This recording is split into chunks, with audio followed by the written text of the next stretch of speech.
بسم اللہ الرحمن الرحیم۔ ASF پبلک اسکول کراچی کی جانب سے آپ کی اردو کی ٹیچر مس نسیمہ خانم ماہ جولائی کے تیسرے سبق کے ساتھ حاضر ہیں۔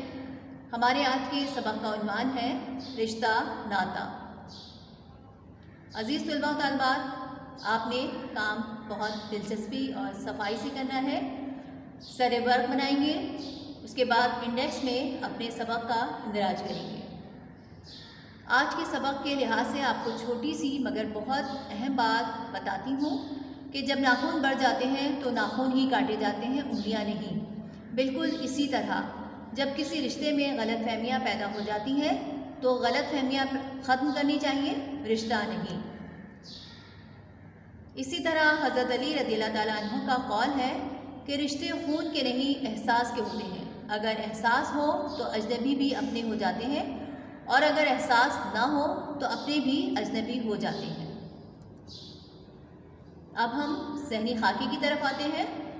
سبق ہمارا رشتہ ناتا۔ مصنف محمد حسین آزاد، گورنمنٹ کالج لاہور میں عربی کے استاد رہے۔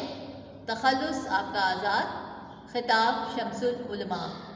تصانیف آپ کی آب حیات، نیرنگ خیال، دربار اکبری اور قصص الہند ہیں۔ رشتہ ناتا اٹوٹ بندھن، مضبوط رشتہ۔ ماخوذ ہے یہ مقالات محمد حسین آزاد جلد 2 سے۔ اس سبق میں ہم سب سے پہلے مراتب یعنی مرتبوں کے بارے میں پڑھیں گے کہ سب سے اول مرتبہ ہمارا اللہ تعالیٰ کا، اس کے بعد والدین، تیسرا رشتہ استاد، اور اس کے بعد ہمارے دیگر رشتہ دار آتے ہیں۔ رشتوں کی رعایت اور پابندی قانون ادب رشتہ ناتا کہلاتا ہے۔ محمد حسین آزاد اس سبق میں بتاتے ہیں کہ رشتہ داری واحد ایسی چیز ہے جو انسان اپنی مرضی سے نہیں بنا سکتا، یہ اسے خدائی عطیے کی شکل میں ملتی ہے۔ رشتہ دار جیسے بھی ہوں، ان کا ادب و احترام لازمی ہے۔ آداب زندگی میں پہلے اصول یہی ہیں کہ ہم اپنے ماں باپ اور دیگر رشتہ داروں کے ساتھ کیسا سلوک کریں۔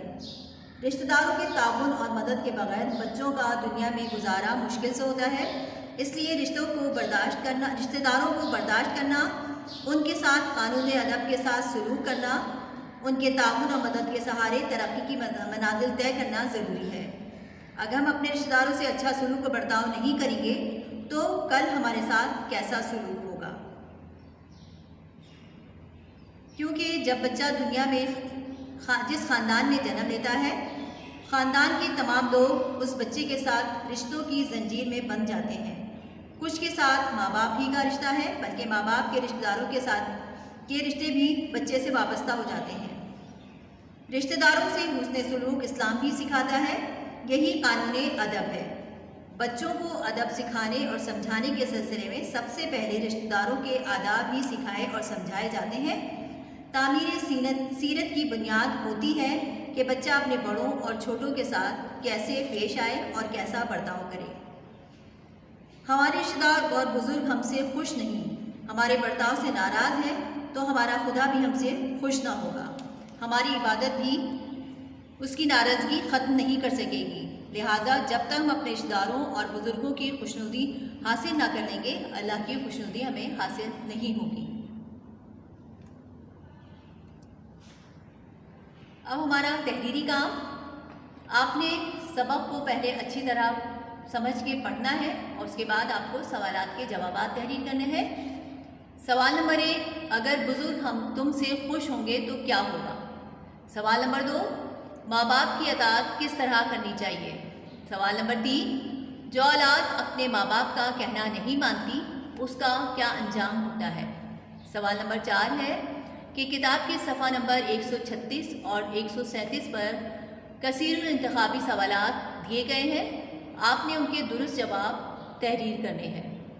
سوال نمبر 5، سبق کا مرکزی خیال یا خلاصہ مصنف کے مختصر تعارف کے ساتھ تحریر کیجیے۔ یعنی آپ نے یا تو مرکزی خیال لکھنا ہے یا پھر خلاصہ لکھنا ہے، لیکن اس سے پہلے مصنف کا مختصر سا تعارف ضرور لکھنا ہے۔ اب ہم جائزہ قانون ادب سے کیا مراد ہے، یہ ہمارا پہلا سوال ہے۔ دوسرا سوال، دنیا کی بہبود کے لیے کیا کیا چیزیں ضروری ہیں؟ سوال نمبر 3، رشتوں کے احترام کی ضرورت اور اہمیت کو اجاگر کیجیے۔ عزیز طلباء و طالبات، جائزہ یہ آپ کا ایک طرح سے ہم چھوٹا سا امتحان لیتے ہیں کہ آپ نے سبق کو کس حد تک سمجھا ہے۔ تو ان سوالات کی مدد سے ہمیں پتہ چل جاتا ہے کہ آپ نے کس حد تک سمجھ لیا ہے۔ تو آپ نے برائے مہربانی یہ جائزہ، یہ سوالات بھی ضرور اپنی کاپی میں کرنے ہیں۔ امید ہے آپ میری بات کو اچھی طرح سمجھ چکے ہوں گے اور کام اپنا نہایت توجہ اور صفائی کے ساتھ کریں گے۔ شکریہ، اللہ حافظ۔